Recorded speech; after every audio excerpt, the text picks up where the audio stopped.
Radio कान्तिपुरमा यो हो education talk. सर्वाङ्गीन शिक्षा सबैका लागि शिक्षा। Education talk. आजको एजुकेशन टकमा हामीले नेपाल गणित समाजका सहसचिव डाक्टर जीवन काफ्लेसँगको कुराकानीलाई पुनः प्रस्तुत गर्दैछौँ। शिक्षा मन्त्रालयले सरकारले माध्यमिक तह र उच्च माध्यमिक तहबाट गणित विषय हटाएको र यो विषय हटाउने सन्दर्भ सँगसँगै उठेका विभिन्न विवादलाई यो अन्तर्वार्तामा समावेश गरिएको छ। धेरै श्रोताको, अभिभावकको र शिक्षा क्षेत्रका व्यक्तित्वको अनुरोधमा हामीले आजको यो कार्यक्रमलाई पुनः प्रसारण गरेका हौं। रेडियो कान्तिपुरमा यो हो एजुकेशन टक। सर्वाङ्गीन शिक्षा सबैका लागि शिक्षा। Education talk.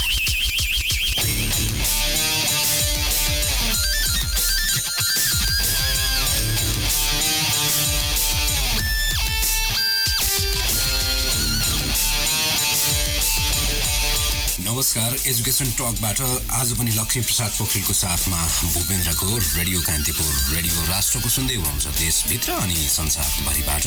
बुधबार साँझ 5 बजेको कान्तिपुर समाचार पछि 6 बजेसम्म हामीले सम्पूर्ण शिक्षा र सर्वाङ्गीन शिक्षाका बारेमा एजुकेशन टकमा कुराकानी गर्ने गर्छौँ।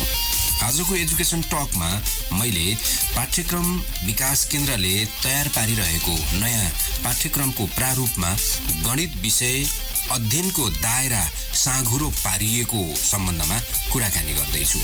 यो विषयमा कुराकानी गर्नका निम्ति मसँग नेपाल गणित समाजका सहसचिव डाक्टर जीवन काफ्ले हुनुहुन्छ। उहाँ केन्द्रीय गणित विभाग त्रिभुवन विश्वविद्यालयका उपप्राध्यापक पनि हुनुहुन्छ। नवलपरासीको अमरापुरीमा 2040 सालमा जन्मिनुभएका डाक्टर काफ्लेले त्रिभुवन विश्वविद्यालयबाट म्याथमेटिक्समा एमएससी तहसम्मको अध्ययन सँगसँगै काठमाडौँ विश्वविद्यालयबाट एमफिल र काठमाडौँ विश्वविद्यालयबाटै प्रायोगिक गणित एप्लाइड गणितमा पिएचडी तहसम्मको अध्ययन गर्नुभएको छ। करिब 12 वर्षदेखि नेपालका विश्वविद्यालय र क्याम्पसमा उहाँले गणित विषय प्राध्यापन गरिरहनु भएको छ।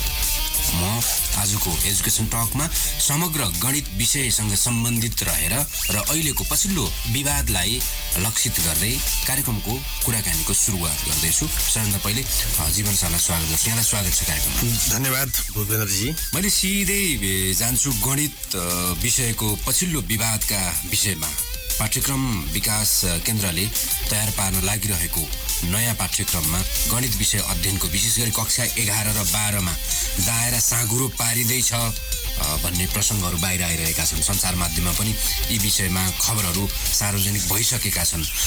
के हो खास पाठ्यक्रम विकास केन्द्रले गणित विषय अध्ययनका निम्ति जुन ल्याउन लागेको नयाँ पाठ्यक्रम धेरै हो कि कम हो कि बढी हो कि विद्यार्थीले पढ्नु नपर्ने हो कि पढ्नु पर्ने हो कि ऐच्छिक हो कि अनिवार्य हो कि के हो यो विवाद खासमा? धेरै धन्यवाद महत्त्वपूर्ण क्वेसनको लागि।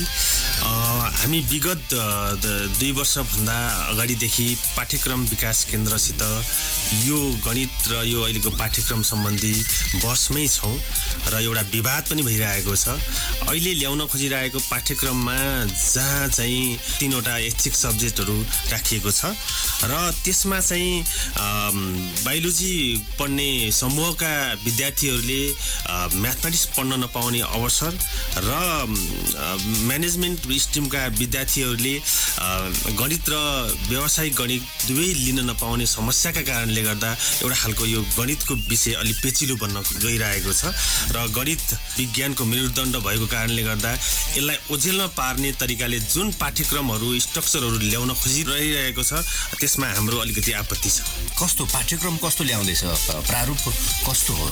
प्रारूप चाहिँ अब तपाईँले प्रारूप चाहिँ के हो भन्दा उहाँहरूले चाहिँ अब जस्तो कि साइन्स एन्ड टेक्नोलोजीलाई जब हाम्रो शिक्षा मन्त्रीले प्रधानमन्त्रीले जुन फोकस गरिराख्नु भएको छ उहाँहरूको मन्तव्यमा, तर स्ट्रक्चरमा साइन्स एन्ड टेक्नोलोजीलाई ओझेलमा पार्ने खालको पाठ्यक्रमहरू तयार गरिँदैछ।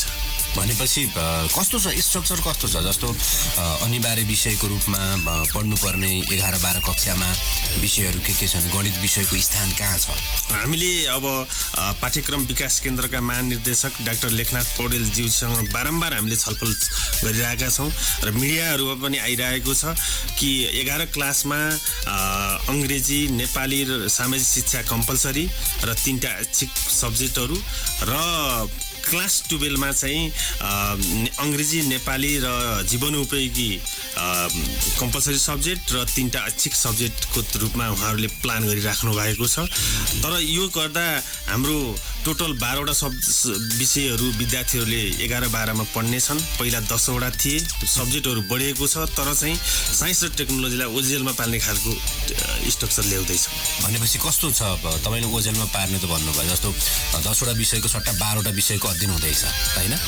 11 कक्षामा अङ्ग्रेजी नेपाली सामाजिक अनिवार्य त्यसपछि 3 वटा ऐच्छिक हजुर 12 कक्षामा अङ्ग्रेजी नेपाली जीवनोपयोगी शिक्षा अनिवार्य 3 वटा ऐच्छिक भनिसकेपछि त गणित अब ऐच्छिक विषयको रूपमा अध्ययन हुने भयो ऐच्छिकको रूपमा त पहिला पनि थियो अहिले पनि छ तर के हो भने जब बायोलोजी पढ्ने कोर साइन्स पढ्ने विद्यार्थीले बायोलोजी पढ्छ फिजिक्स पढ्छ केमिस्ट्री पढ्छ तर त्यहाँ म्याथको भूमिका भएन म्याथ पढ्ने अवसरबाट वञ्चित हुने देखियो त्यसै गरी फिजिकल ग्रुपले फिजिक्स पढ्छ केमिस्ट्री पढ्छ र म्याथमेटिक्स पढ्छ त्यहाँ कम्प्युटर जुन आइटीसित रिलेटेड कम्प्युटर छ त्यो नपढ्ने अवस्था छ त्यो हिसाबले गर्दा समग्र साइन्स एन्ड टेक्नोलोजी जहाँ कम्प्युटर छैन जहाँ म्याथमेटिक्स छैन म्याथमेटिक्स बिनाको विज्ञान पढाइदैछ त्यो अचम्म लाग्दो छ भनेपछि त जस्तो अङ्ग्रेजी नेपाली सामाजिक विषय 11 कक्षामा अनिवार्य हुँदाखेरि म्याथमेटिक्स गणित विद्यार्थीले ऐच्छिक रूपमा पढ्न त पाउने भयो नि त 11 कक्षामा हैन पढ्न पाउने भए तर कोर साइन्स पढ्ने विद्यार्थीले बायोलोजी ग्रुपले पढ्न नपाउने अवस्था छ बायोलोजी ग्रुपले जस्तो बायो साइन्स बायोलोजी भित्रै उनीहरूले गणित पनि पढ्छन् हैन छैन अहिले 11-12 को कोर्समा छैन अल्दो यद्यपि ब्याचलर लेभलको कोर्सहरूमा चाहिँ म्याथमेटिक्सहरू राखिएको हुन्छ त्यो हिसाबले गर्दा म्याथमेटिक्स अहिले 11-12 को म्याथमेटिक्स चाहिँ उनीहरूले बायोलोजीलाई चाहिने म्याथमेटिक्स र पनि त्यहाँ पढ्छन् र उनीहरूको ब्याचलरको लागि पूर्वाधार पनि 11-12 को हाम्रो म्याथमेटिक्समा छ बायोलोजी पढ्ने विद्यार्थीले गणित नपढ्दाखेरि के हुन्छ बायोलोजी पढ्ने विद्यार्थीले गणित नपढ्दा भोलि अब बायोलोजी पढ्ने मेडिसिनतिर जाने डेटा एनालाइसिस गर्ने कुराहरू हुन्छन् उनीहरूको हायर स्टडीको लागि पनि म्याथमेटिक्स उनीहरूको ब्याकग्राउन्ड नहुँदा भोलिका दिनमा ब्याचलर पढ्दा उनीहरूको म्याथमेटिक्स कमजोर हुन्छ नम्बर 1 नम्बर 2 चाहिँ हाम्रो विश्वविद्यालयको प्रावधानहरू छन् धेरै जसो बायोलोजी पढ्ने विद्यार्थीहरू उनीहरू पछि मेडिकलतिर नगएर इन्जिनियरिङ फिल्डतिर पनि स्विच भइरहेका छन् र जुन इन्जिनियरिङ फिल्डतिर जान 100 मार्क्सको म्याथमेटिक्स पढ्न अथवा 200 मार्क्सको म्याथमेटिक्स पढ्नु पर्ने हुन्छ त्योबाट उनीहरू वञ्चित हुने देखिन्छ भनेपछि बायोलोजी पढ्ने विद्यार्थीका निम्ति गणित अनिवार्य हो उनीहरूको लागि त साइन्सको समग्र साइन्सको लागि गणित चाहिँ अनिवार्य हुन आवश्यकै छ अब तपाईले यति कुरा भनिरहँदाखेरि जस्तो विज्ञानको परिष्कृत विकसित स्वरूप निर्माणका निम्ति गणित विषयले खेलेको भूमिका के हो अहिले के भूमिका खेलिरहेको छ गणित विषय अब गणित चाहिँ अब विज्ञानको मेरुदण्ड हो यो आधार स्तम्भ हो यो गणित बिना हामीले विज्ञान पढाउँछु भन्ने चाहिँ हामीले जग बिनाको गगनचुम्बी भवन निर्माण गर्नु सरह हो त्यो हिसाबले गर्दा म्याथमेटिक्स आफैमा अब उनीहरूको स्किलहरू उनीहरूको सोच्न सक्ने क्षमताहरू बिल्डअप गर्नको लागि र समग्र विज्ञानको टुल्सको रूपमा म्याथमेटिक्स आवश्यक पर्ने हुँदा विज्ञान पढ्ने विधाका विद्यार्थीलाई म्याथमेटिक्सको ठुलो आवश्यकता पर्दछ भनेपछि गणित बिना चाहिँ जुन विज्ञानले अहिले जति पनि आविष्कारहरू गरिरहेको छ वा सिर्जना गरिरहेको छ वा जति पनि विकसित स्वरूपहरू विश्व बजारमा ल्याइरहेको छ गणित बिना सम्भव छैन गणित बिना हाम्रो विज्ञान अपाङ्ग छ र हुन्छ त्यो हिसाबले गर्दा गणितको फिजिक्समा होस् केमिस्ट्रीमा होस् म्याथमेटिक्स बायोलोजीमा होस् हरेक विधामा म्याथमेटिक्सको आफै विज्ञानको हरेक विधामा सोसल साइन्स अथवा सामाजिक साइन्सहरूमा म्याथमेटिक्सको ठुलो महत्त्वपूर्ण भूमिका हुन्छ। म अलिकति यहाँको पृष्ठभूमिमा फर्किन्छु। तपाईँले स्कुल कलेज पढ्दाखेरि गणित विषय कसरी अध्ययन गर्नुभयो? तपाईँलाई कति गाह्रो कति सजिलो थियो? किन गणित विषयलाई एकदमै गाह्रो विषयको रूपमा एउटा बोझ बोकेको विषयको रूपमा लिने गर्छन् विद्यार्थीले? हो, गणितको बारेमा एउटा खालको अब हुनसक्छ हामी टिचरहरूले पनि गणित चाहिँ it is very difficult and try subject भनेर विद्यार्थीहरूलाई डराउने, यो गणित गाह्रो छ भन्ने, अनि प्रश्न र त्यसको पाठ्यक्रम बनाउँदा पनि गाह्रा क्वेसनहरूलाई बढी फोकस गर्ने गर्दाखेरि विद्यार्थी माझ र यो समाजमा गणित गाह्रो हो भन्ने एउटा प्रचार भइरहेको छ। त्यसमा पनि हाम्रो पनि केही कमी कमजोरी हुनसक्छ। त्यसमा पनि हामी छलफल र बहसमा छौँ कि अहिलेको समाजले घोक्ने र सुन्ने गणित होइन, अहिलेको समाजले सुन्ने, देख्ने र प्रयोग गर्ने गणित आवश्यक छ। त्यो हिसाबले गर्दा हामीले पाठ्यक्रममा र क्वेसन पत्र बनाउँदा र पाठ्य पुस्तक बनाउँदाखेरि त्यो खालको गणितको विधाहरूलाई हामीले राख्नुपर्छ। र अहिले समकालीन गणितमा विश्वमा बजारमा के छ गणितको प्रयोग, त्यसलाई हामीले चाहिँ हाम्रो सिलेबसमा इन्कर्पोरेट गरेर अगाडि बढ्दाखेरि यो गणित जुन निरस छ भन्ने जुन जनमानसमा छ त्यसलाई चाहिँ अलिकति हामीले यसलाई रसिलो बनाउने, यसलाई लोकप्रिय बनाउनेतिर हामी लाग्नु जरुर आफैमा छ। यो त छ, तपाईँलाई लाग्ने बनाउने भन्ने त छ, तर विद्यार्थीको मनोविज्ञान र शिक्षिकाको मनोविज्ञान पनि छ। उनीहरूले सानो कक्षादेखि नै विद्यार्थीलाई के पारिदिन्छन् भने दिमागमा गणित विषय असाध्यै गाह्रो विषय हो, यो विषय पढ्नका निम्ति असाध्यै मेहनत गर्नुपर्छ, असाध्यै गाह्रो हुन्छ, सानचुने मेहनतले हुँदैन, गणित गाह्रो हो भनेर सानैदेखि मनोविज्ञानमा उनीहरूको पारिदिइरहेका हुन्छन्। तपाईँले भन्दै हुनुहुन्छ गणित त्यति गाह्रो विषय होइन, सजिलो विषयलाई रसिलो बनाएर लान सकिन्छ भन्दै हुनुहुन्छ होइन? किन गाह्रो बनाइएको छ त गणितलाई? किन जस्तो कक्षा कोठाभित्र, कक्षा कोठा बाहिर गणित विषय अरू विषय जतिको रसिलो, सहज, सरल बन्न सक्दैन? किन सकिरहनु भएको छैन गराउनका निम्ति विषयलाई? धन्यवाद क्वेसनको लागि। पहिलो कुरा त गणित आफैमा महत्त्वपूर्ण भएको कारणले गर्दा यसलाई स्कुल लेभलमा फोकस गरिएर यसलाई अलिकति गाह्रो छ भन्ने फ्लेभर दिन खोजिएको चाहिँ हो। र हामीले स्कुल लेभलमा पनि म्याथमेटिक्सलाई अलिकति इम्पोर्टेन्स, यसको एप्लिकेसन भएको भएर यो पछि प्रयोग हुने भएको कारणले गर्दा नि बढी चाहिँ शिक्षक, अभिभावक र विद्यार्थीले महत्त्व दिएको कारणले गर्दा पनि यो भाग हो। हुनसक्छ त्यसमा पाठ्यक्रम बनाउँदा, त्यसको पाठ्यपुस्तक बनाउँदा केही समस्याहरू छन् अझ पनि। हामी त्यसमा छलफल, हामी नेपाल गणित समाज यसमा छलफल र बहसमा अगाडि जान तयार छ। यसलाई कसरी सजिलो बनाउने, सरल बनाउने र सबै विधा जस्तै सबै विधालाई आवश्यक खालको गणित कसरी ल्याउने र प्रत्येक विधालाई हुनसक्छ अब नेपाली पढ्ने, व्यावसायिक पढ्ने, सोसियोलोजी पढ्नेलाई पनि गणित कस्तो खालको गणित चाहिन्छ त्यही खालको गणित, फरक विधाको लागि फरक खालको गणित हामीले ल्याउन आवश्यक छ। त्यही अनुसारको सिलेबसहरू बनाउन आवश्यक छ। त्यसले गर्दा बल्ल गणित रसिलो र अनि सहिलो र उपयोगी हुने अवस्था सिर्जना हुन्छ। त्यसमा हामी छलफल र बहसमा हामी गर्न तयारी छौँ। त्यसलाई छलफल र बहसको तरिकाले हामीले त्यसलाई अगाडि बढाउने योजनामा छौँ। श्रोता, मैले कुराकानी गरिरहेको छु नेपाल गणित समाजका सहसचिव डाक्टर जीवन काफ्लेसँग। अर्को चरणमा मैले विश्व बजारमा गणितको उपदेयता के छ यो विषय लगायत विषयमा कुराकानी लिएर आउँछु। यति बेला प्रचार सामग्रीपट्टि चाहिँ रेडियो कान्तिपुरमा यो हो एजुकेसन टक। सर्वाङ्गीन शिक्षा, सबैका लागि शिक्षा। Education talk. आजको एजुकेसन टकमा हामीले नेपाल गणित समाजका सहसचिव डाक्टर जीवन काफ्लेसँगको कुराकानीलाई पुनः प्रस्तुत गर्दैछौँ। शिक्षा मन्त्रालयले, सरकारले माध्यमिक तह र उच्च माध्यमिक तहबाट गणित विषय हटाएको र यो विषय हटाउने सन्दर्भ सँगसँगै उठेका विभिन्न विवादलाई यो अन्तर्वार्तामा समावेश गरिएको छ। धेरै श्रोताको, अभिभावकको र शिक्षा क्षेत्रका व्यक्तित्वको अनुरोधमा हामीले आजको यो कार्यक्रमलाई पुनः प्रसारण गरेका हौँ। रेडियो कान्तिपुरमा यो हो एजुकेसन टक। सर्वाङ्गीन शिक्षा, सबैका लागि शिक्षा। Education talk.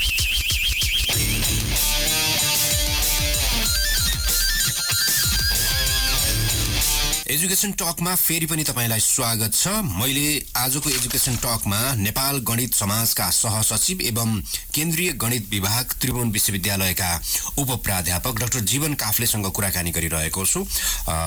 पाठ्यक्रम विकास केन्द्रले नयाँ पाठ्यक्रमको प्रारूप तयार गर्दै गर्दा कक्षा 11 र 12 मा विशेष गरी गणित विषयको दायरालाई कम पारेको, अध्ययनको दायरा कम बनाइएको विषयको सन्दर्भ सँगसँगै मैले गणित विषयमा आज कुराकानी गरिरहेको छु। सरलाई मैले फेरि पनि स्वागत गरेँ र अघिको प्रसङ्गमा आउँछु। अघि मैले विश्व बजारमा गणित विषयको उपदेयता के छ, गणित अध्ययन गरेका विद्यार्थीको भविष्य के हो, उनीहरूको उपयोग कहाँ हुन्छ, यो प्रसङ्ग मैले पहिला के कुरा जोड्न चाहेँ भने अब विश्व बजारमा जब हाम्रो विद्यार्थीहरू स्कलरहरू बाहिरको युनिभर्सिटीहरूमा पढ्न जान्छन् त्यसको लागि जिआरई जिम्याटहरूमा धेरै मात्रामा गणितका क्वेसनहरू आउँछ। त्यो हिसाबले पनि गणितको महत्त्व कति छ भन्ने कुरा, विश्व बजारले गणितलाई कति महत्त्व दिएछ भन्ने कुरा त्यहाँ चाहिँ पुष्टि हुन्छ। दोस्रो नम्बर कुरा चाहिँ अब गणितको विश्व बजारमा जति पनि आविष्कारहरू भएको छन्, जति पनि साइन्स अगाडि बढेको छ, प्रत्येक ठाउँमा गणितको टुल्स, गणितको प्रयोग भइरहेको छ। हामीले इन्टरनेसनल जर्नल पेपरहरूमा नि पढ्न पाउँछौँ। गणितको प्रयोग कति ठाउँमा सोशल साइन्समा होस् र विज्ञानमा होस्, गणितको युजहरू प्रयोगहरू कति भइरहेको हामीले देख्न पाउँछौँ र विभिन्न विश्व बजारमा विश्व बजारको विश्वविद्यालयहरूमा गणित सब्जेक्टलाई महत्त्वको साथ उनीहरूको पाठ्यक्रममा राखेको पाइन्छ।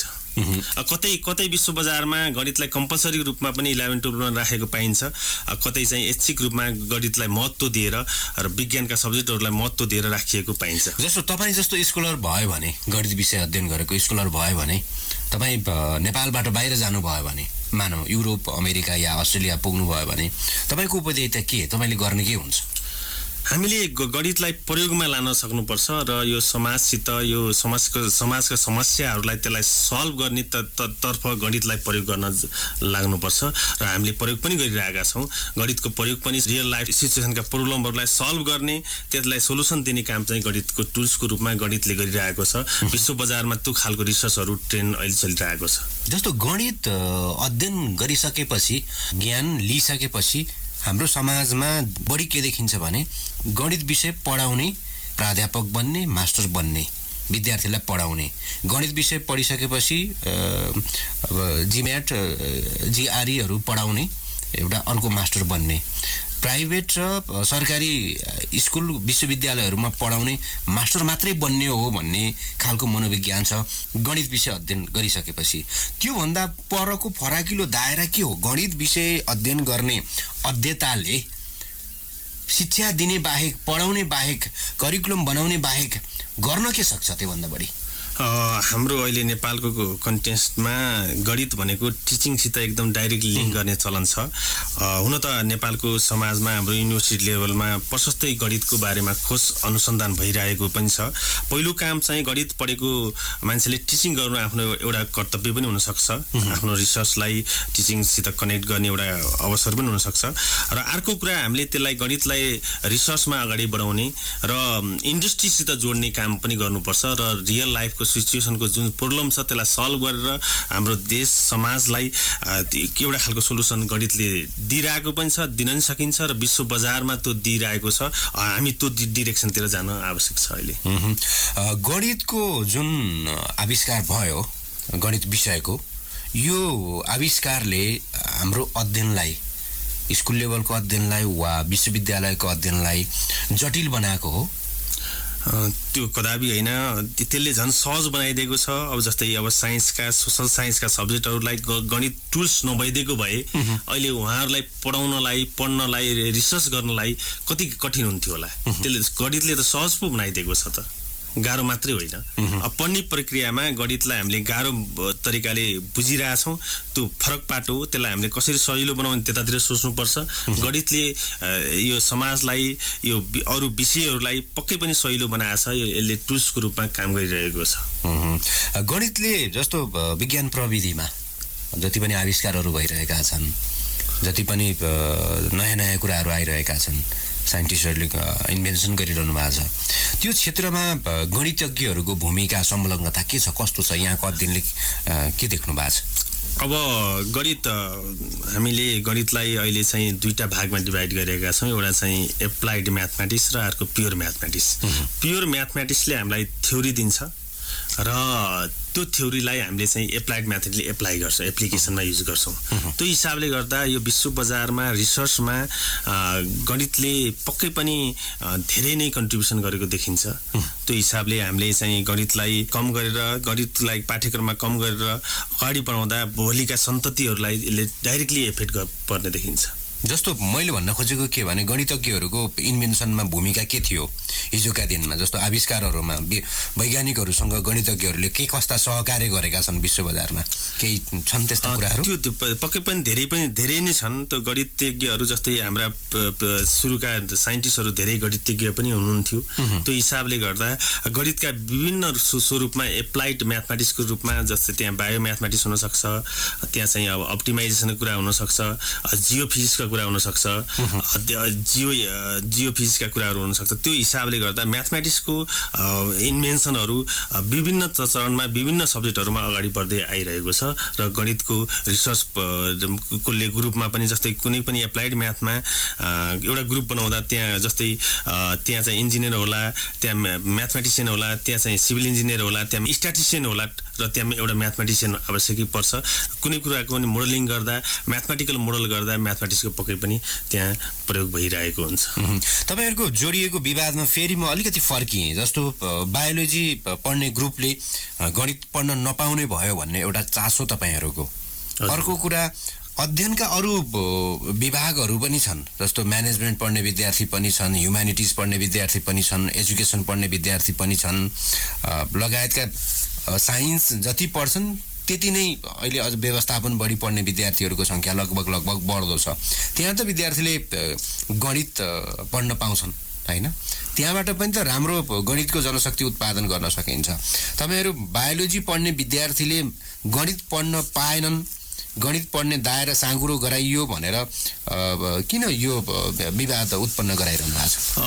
त्यो एउटा त कुरा के हो भन्दा अब त्यहाँ पनि हाम्रो पहिला अहिलेको पाठ्यक्रममा स्ट्रिमको व्यवस्था चाहिँ उहाँहरूले गर्न लागिराख्नु भएको छैन।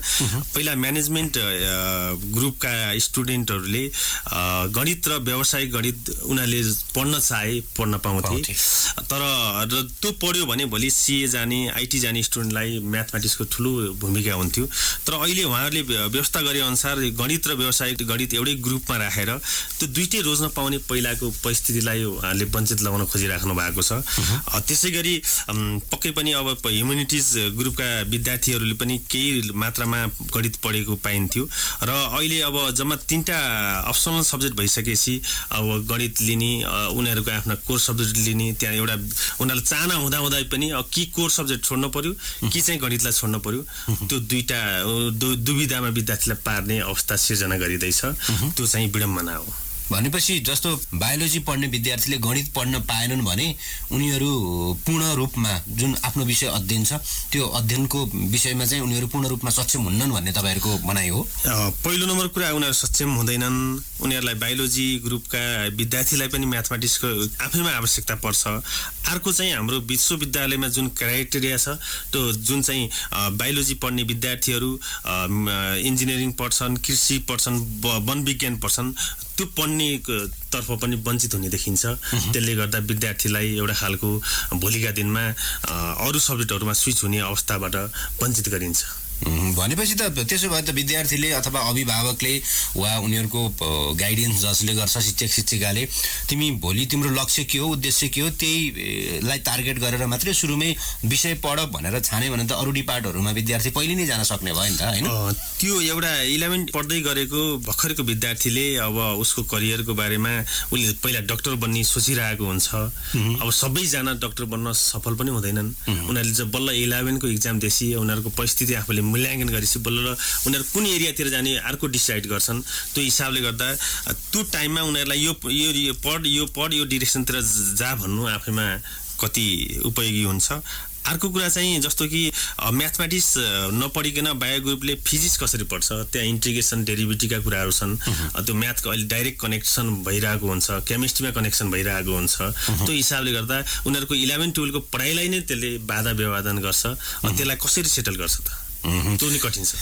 श्रोता, मैले कुराकानी गरिरहेको छु नेपाल गणित समाजका सहसचिव एवं गणित केन्द्रीय गणित विभाग त्रिभुवन विश्वविद्यालयका उपप्राध्यापक डाक्टर जीवन काफ्ले ज्यूसँग गणित विषय नयाँ पाठ्यक्रममा कम गरियो, दायरा कम गरियो लगायतका विषयमा आज मैले कुराकानी गरिरहेको छु। अबको क्रममा मैले गणित विषय हटाउँदा विश्वविद्यालयको पढाइको ढोका बन्द हुने नै हो लगायतका विषयमा कुराकानी गर्नेछु। यति बेला प्रचार सामग्री रेडियो कान्तिपुरमा यो हो Education Talk. सर्वाङ्गीन शिक्षा, सबैका लागि शिक्षा। Education Talk. आजको एजुकेसन टकमा हामीले नेपाल गणित समाजका सहसचिव डाक्टर जीवन काफ्लेसँगको कुराकानीलाई पुनः प्रस्तुत गर्दैछौँ। शिक्षा मन्त्रालयले सरकारले माध्यमिक तह र उच्च माध्यमिक तहबाट गणित विषय हटाएको र यो विषय हटाउने सन्दर्भ सँगसँगै उठेका विभिन्न विवादलाई यो अन्तर्वार्तामा समावेश गरिएको छ। धेरै श्रोताको, अभिभावकको र शिक्षा क्षेत्रका व्यक्तित्वको अनुरोधमा हामीले आजको यो कार्यक्रमलाई पुनः प्रसारण गरेका हौँ। रेडियो कान्तिपुरमा यो हो Education Talk. सर्वाङ्गीन शिक्षा, सबैका लागि शिक्षा। Education Talk.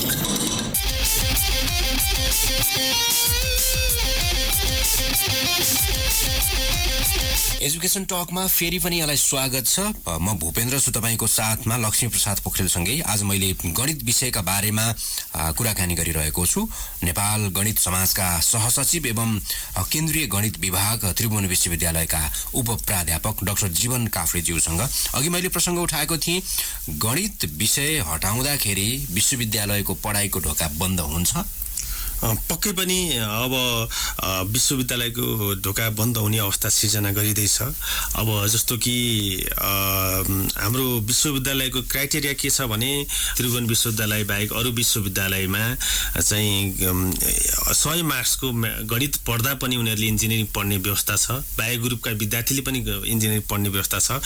अब यो परिस्थिति निर्माण हुँदा अब mathematics without biology, biology without mathematics हुँदा उनीहरूले चाहिँ इन्जिनियरिङ प्रवेशमा एउटा बन्द हुने देखिन्छ, पहिलो कुरा। दोस्रो कुरा, उनीहरूले वन विज्ञान, कृषि र फार्मेसी जस्ता विषय पढ्न 100 मार्क्सको गणित र 100 मार्क्सको जीव विज्ञान पढ्नुपर्ने एउटा क्राइटेरिया छ। त्यो क्राइटेरिया यहाँ एकजना विद्यार्थीले फुलफुल हुने देखिँदैन। त्यो हिसाबले गर्दा ती विश्वविद्यालयहरूमा अब विद्यार्थी नै नभएर बन्द गर्ने अवस्था सिर्जना गरिँदैछ। त्यसै गरी अब हाम्रो चाहिँ जस्तो कि अहिले एउटा इक्जाम्पल हेरौँ, अहिले हाम्रो त्रिभुवन युनिभर्सिटीको इन्स्टिट्युट अफ इन्जिनियरिङले प्रवेश परीक्षाको लागि उसको गणितको भार 40बाट 50 बनाएको छ। 40बाट 50 मार्क्सको गणित बनाएपछि गणितको महत्त्व इन्जिनियरिङ सेक्टरमा कति छ भन्ने कुरा यसले पनि पुष्टि गर्छ। त्यो हिसाबले गर्दा पनि जब युनिभर्सिटीमा पढ्नको लागि अहिलेको यो जुन स्ट्रक्चर बनाइँदैछ त्यसले पक्कै पनि बाधा व्यवधान गर्नेछ र त्यसले चाहिँ स्टुडेन्टहरूलाई पढ्नबाट अवसरबाट वञ्चित गर्ने देखिन्छ। गणित विषय अध्ययन कठिन त हो, हामीले अघि पनि चर्चा परिचर्चा गऱ्यौँ, यसलाई सरल सहज बनाउनु पर्छ भन्ने विषयमा। अहिले विश्वविद्यालयहरूको अवस्था हेर्दाखेरि के देख्नुहुन्छ तपाईँले? जस्तो तपाईँले पनि प्राध्यापन गरिरहनु भएको छ, आफैले पनि गणित पढेर आउनुभयो। गणितका विद्यार्थी कति छन्, कतिले पढिरहेका छन्, कस्तो अवस्थामा पढ्छन्? गणितको विद्यार्थीहरू घटेको एउटा अवस्था चाहिँ हो, किनभने अलिकति अब स्टुडेन्टहरू अलिकति इजी र कम्फर्ट सब्जेक्टहरूतिर स्विच भएको देखिन्छ। तर अब हामीले यसमा पनि गणितलाई कसरी लोकप्रिय बनाउने, कसरी सरल बनाउने, कसरी प्रायोगिक बनाउने भन्ने छलफलहरू यथेष्ट गर्न आवश्यक छ। त्यसमा पनि हाम्रो गणित समुदायका विज्ञहरूलाई हामीले आग्रह गरिरहेका छौँ। त्यसलाई छलफलको दायरा गराएर त्यसलाई कसरी सरल सहज बनाउने भन्नेतिर पनि जान आवश्यक देखिन्छ। त्यसमा हामी पहल कदमी छौँ, हामी नेपाल गणित समाज त्यसलाई पहल गरिरहेको छ। जस्तो शिक्षा नीतिले, सरकारले त अब शिक्षा नीति ल्याउँछ, बेला बेलामा पाठ्यक्रमहरू परिमार्जन हुन्छन्। विश्व समकक्षलाई हेरेर पनि विद्वानहरूले त्यसरी परिमार्जन गरिरहेको हामीले पाउँछौँ। सरकारले पाठ्यक्रम परिवर्तन गरिरहेको यो समयमा तपाईँले गणित विषयको अप्ठ्यारोलाई, सहजतालाई, आफ्नो विषयको अनुकूलतालाई, प्रतिकूलतालाई हेरेर जुन प्रश्नहरू उठाइरहनु भएको छ, त्यसो गर्नुहुन्न भनिरहनु भएको छ, त्यसको समाधान के त? यहाँहरूसँग समाधान पनि होला। पहिलो नम्बर कुरा चाहिँ अब सरकारले र यो पाठ्यक्रमले आफ्नो पाठ्यक्रमहरू प्रारूपहरू बनाउन उनीहरू खुलासन गराउनुपर्छ। समय अनुकूल यसलाई चेन्ज गर्दै लानुपर्छ। हाम्रो आग्रह त्यो छ। उहाँहरूले जुन चेन्ज गर्ने तिर डिरेक्सन गर्नुभएको छ त्यसमा हामी पोजिटिभ छौँ। चेन्ज गर्नुपर्छ, त्यसलाई लागू गर्नुपर्छ भन्ने कुरामा हामी सदैव सहयोगी छौँ। तर अहिले ल्याउन लागेको जुन स्ट्रक्चर छ, अहिले सरकारले लगत्तै ल्याएको राष्ट्रिय शिक्षा नीतिमा चाहिँ स्टिम एजुकेसनलाई पाठ्यक्रमको अभिन्न अङ्ग बनाउने कुरालाई यसले चाहिँ विरोधाभास अवस्था सिर्जना गरेको छ। अहिले आएको हाम्रो आउँदै गरेको पाठ्यक्रम र यो राष्ट्रिय शिक्षा नीति आफैमा दोहोरो अर्थ दिने खालको त्यहाँ चाहिँ स्टिम एजुकेसनलाई महत्त्व दिएको छ। तर अहिले चाहिँ हाम्रो पाठ्यक्रम विकास केन्द्रले निर्माण गरिरहेको प्रारूपमा चाहिँ स्टिम एजुकेसनलाई त्यति महत्त्व नदिएको देखिन्छ। सरकारी नीतिमा चाहिँ स्टिम एजुकेसनको कुरा छ, पाठ्यक्रमले चाहिँ स्टिम एजुकेसनलाई संलग्न गराएको छैन, कम छ। भनेपछि समाधान के त? तपाईँहरू के भन्नुहुन्छ? तपाईँहरू सल्लाह सुझाव त तपाईँहरूको हामीले के उहाँहरूलाई के आग्रह गरेका छौँ भने, हाम्रो यो अभियान हो। अब यो अभियानमा हामीले के आग्रह गरिरहेका छौँ भने, पहिलो कुरा चाहिँ उहाँहरूले कम्पलसरी 3वटा सब्जेक्ट छ त्यसलाई घटाएर 2टा बनाउने र ऐच्छिक सब्जेक्ट 4वटा बनायो भने सबै कुरा रोज्न चाहने विद्यार्थीले जे पढ्छ उनीहरूको अधिकार हुन्छ, त्यो हिसाबले अगाडि बढ्ने। यदि त्यो गर्न पनि सकिँदैन भने हामीले चाहिँ के भनिरहेका छौँ भने, सामाजिक शिक्षा र जीवन उपयोगी विषयमा गणितलाई पनि रोज्न पाउने, स्ल्यासमा रोज्न पाउने अवस्था सिर्जना गरियो भने अहिलेको समस्या केही रूपमा समाधान हुनेछ। किनभने सामाजिक गणित पढ्ने विद्यार्थीलाई गणितै उसको जीवनोपयोगी हो, डाक्टर पढ्ने विद्यार्थीलाई मेडिसिनै उसको जीवनोपयोगी हो, र इन्जिनियर पढ्ने विद्यार्थीलाई उसको इन्जिनियरिङ फिल्डै उसको जीवनोपयोगी हो। तिनीहरूलाई एक्स्ट्रा जीवनोपयोगी विषय राख्नुपर्छ जस्तो मलाई लाग्दैन। भनेपछि अहिले विश्वव्यापी रूपमा जति पनि व्यावहारिक शिक्षा, जीवनोपयोगी शिक्षाको अध्ययन भइरहेको छ, त्यो सँगसँगै मूल विषयसँग जोडिएर आउनु जरुरी छैन। मूल विषय नै उनीहरूको जीवनोपयोगी शिक्षा हो भनेर साइन्स एन्ड टेक्नोलोजी पढ्ने विद्यार्थीलाई उनीहरूको तत्त विषयहरू उनीहरूको जीवनोपयोगी हो, उनीहरूलाई एक्स्ट्रा जीवनोपयोगी दिनुपर्छ जस्तो मलाई लाग्दैन। श्रोता, मैले कुराकानी गरिरहेको छु नेपाल गणित समाजका सहसचिव जीवन काफ्लेसँग। उहाँ केन्द्रीय गणित विभाग त्रिभुवन विश्वविद्यालयका उपप्राध्यापक पनि हुनुहुन्छ। सँगसँगै एप्लाइड म्याथमेटिक्समा PhD तहसम्मको अध्ययन गर्नुभएका व्यक्तित्व पनि हुनुहुन्छ। म अन्तिम चरणको कुराकानी लिएर आउँछु। रेडियो कान्तिपुर सुन्दै गर्नु। रेडियो कान्तिपुरमा यो हो एजुकेशन टॉक। सर्वाङ्गीन शिक्षा, सबैका लागि शिक्षा। Education talk. आजको एजुकेसन टकमा हामीले नेपाल गणित समाजका सहसचिव डाक्टर जीवन काफ्लेसँगको कुराकानीलाई पुनः प्रस्तुत गर्दैछौँ। शिक्षा मन्त्रालयले, सरकारले माध्यमिक तह र उच्च माध्यमिक तहबाट गणित विषय हटाएको र यो विषय हटाउने सन्दर्भ सँगसँगै उठेका विभिन्न विवादलाई यो अन्तर्वार्तामा समावेश गरिएको छ। धेरै श्रोताको, अभिभावकको र शिक्षा क्षेत्रका व्यक्तित्वको अनुरोधमा हामीले आजको यो कार्यक्रमलाई पुनः प्रसारण गरेका हौं। रेडियो कान्तिपुरमा यो हो एजुकेशन टॉक। सर्वाङ्गीन शिक्षा, सबैका लागि शिक्षा। Education talk.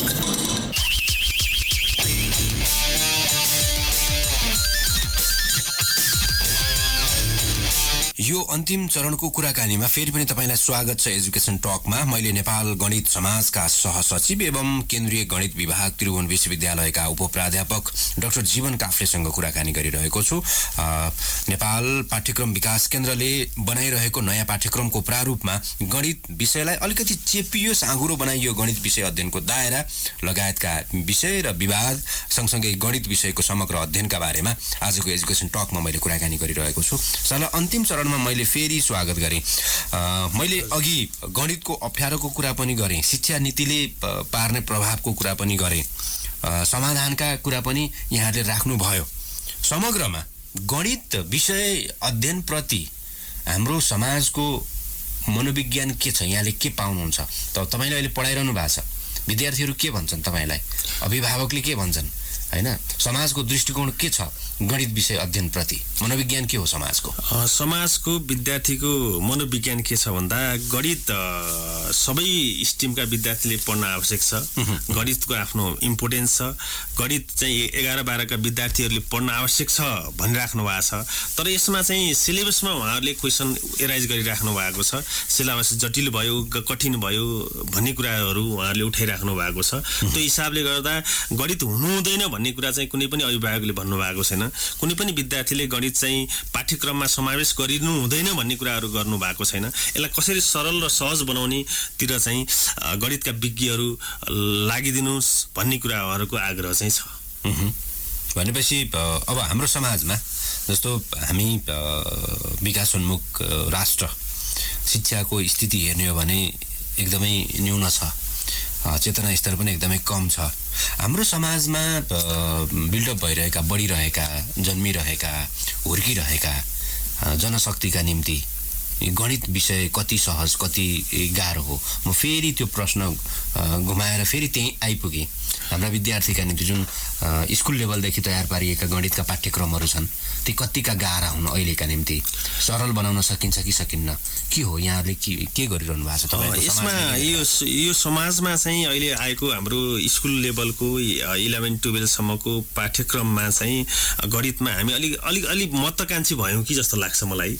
हामीले कोर्स कन्टेन्टहरू अलिक धेरै राख्ने, हामी अलिकति गणित धेरै पढाउनु पर्छ भन्ने, धेरै कोर्सहरू बनाउने, अनि त्यसपछि त्यसलाई अलिक कठिन गराउनतिर लाग्ने र धेरै टाइटलहरू, टपिक्सहरू एकैचोटि विद्यार्थीलाई दिन खोज्ने र अनि क्वेसन पत्रहरू पनि त्यही खालको अलिक कठिन खालको बनाइदिने। त्यसले गर्दा विद्यार्थीलाई चाहिँ अब चाहिँ खालि गणित पढ्ने, ट्युसन पढ्न पर्ने, कोचिङ पढ्न पर्ने, घरमा पढिराख्नु पर्ने र अलिकति ओभरलोड भयो कि जस्तो मलाई लाग्छ। गणितलाई त्यति धेरै लोडेड बनाउने, त्यति धेरै कठिन बनाउने होइन जस्तो मलाई लाग्छ। त्यसमा पनि यो हाम्रो विज्ञ सरहरू, हाम्रो सिनियर प्रोफेसरहरू जो चाहिँ नीति निर्माणमा उहाँहरूले यसलाई पक्कै पनि मनन गर्नुहुनेछ र त्यो आगामी दिनमा त्यही खालको पाठ्यक्रमहरू, पाठ्यपुस्तकहरू बनाइदिनु हुनेछ भन्ने म आग्रह पनि गर्न चाहन्छु उहाँहरूलाई, र गर्नुहुनेछ भन्ने पनि म विश्वस्त दिलाउन चाहन्छु। मानव पाठ्यक्रम विकास केन्द्रले तयार पार्यो गणित विषयको तपाईँले भनिरहेको प्रारूपमा, र सरकारले त्यो शिक्षा नीतिभित्र हालेर लिएर आयो भने प्रभाव चाहिँ के पर्छ पाठ्यक्रममा? अब अहिले भने जस्तो 11-12 कक्षामा अङ्ग्रेजी, नेपाली, सामाजिक 11 कक्षामा अनिवार्य, 12 कक्षामा अङ्ग्रेजी, नेपाली, जीवनोपयोगी अनिवार्य, 3-3वटा विषय ऐच्छिक गर्यो भने भोलि प्रभाव चाहिँ के पर्छ? प्रभाव समग्र अध्ययनमा पक्कै पर्नेछ। अझ विशेष गरी साइन्स एन्ड टेक्नोलोजी विधाका विद्यार्थीलाई त्यसले ठुलो इफेक्ट पार्नेछ।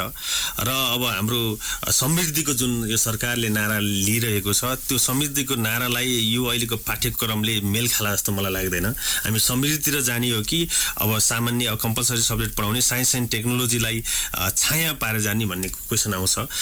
दोस्रो नम्बर कुरा, अहिले हाम्रो ब्याचलर लेभलमा इन्जिनियरिङ, मेडिसिन पढ्ने विद्यार्थीहरू विदेश गएर पढिरहेको अवस्था छ। अब हाम्रो काठमाडौँमा धेरै कन्सल्टेन्सीहरू, विदेश विद्यार्थीहरू एउटा व्यापार गरिरहेका छन्। अब यही पाठ्यक्रम लगाउने हो भने अब हाम्रो काठमाडौँ सहरहरूमा +2, 11-12 पढ्न विदेशी बोर्डका विश्वविद्यालय स्कुलहरूमा 11-12 पढ्नको लागि कन्सल्टेन्सी खोलेर त्यो व्यापारतिर अगाडि बढ्छ देश, र देशमा नपढेर विद्यार्थीहरू बाहिर गएर पढ्ने ट्रेन अझ 11बाटै सुरु हुने अवस्था सिर्जना हुँदैछ। हस् सर, धेरै धन्यवाद यहाँको यो अमूल्य समयका निम्ति। समय दिनुभएको यहाँप्रति आभारी छु। धन्यवाद भूपेन्द्रजी, तपाईँले मलाई यहाँसम्म ल्याएर यो आफ्ना कुराहरू नेपाल गणित समाजको अहिलेको गणितको बारेमा केही बोल्ने मौका दिनुभयो। तपाईँलाई विशेष धन्यवाद, र यो एफएम टिमलाई पनि म धन्यवाद दिन चाहन्छु। हस्, नमस्ते श्रोता, म छुट्टिएँ। आजका मेरा अतिथि नेपाल गणित समाजका सहसचिव एवं केन्द्रीय गणित विभाग त्रिभुवन विश्वविद्यालयका उपप्राध्यापक जीवन काफ्ले ज्यूसँगको यो कुराकानीबाट। यो कुराकानी पछिल्लो चरणको विवाद सँगसँगै आएका प्रश्न र ती प्रश्नको उत्तरको रूपमा रह्यो होला भन्ने अपेक्षा मेरो छ। आजको कुराकानी तपाईँका निम्ति पक्कै पनि फलदायी भयो होला। लक्ष्मीप्रसाद पोखरेललाई धन्यवाद दिँदै एजुकेसन टकबाट म छुट्टिन्छु। सूचना र मनोरञ्जनको संवाहक रेडियो राष्ट्रको रेडियो कान्तिपुर।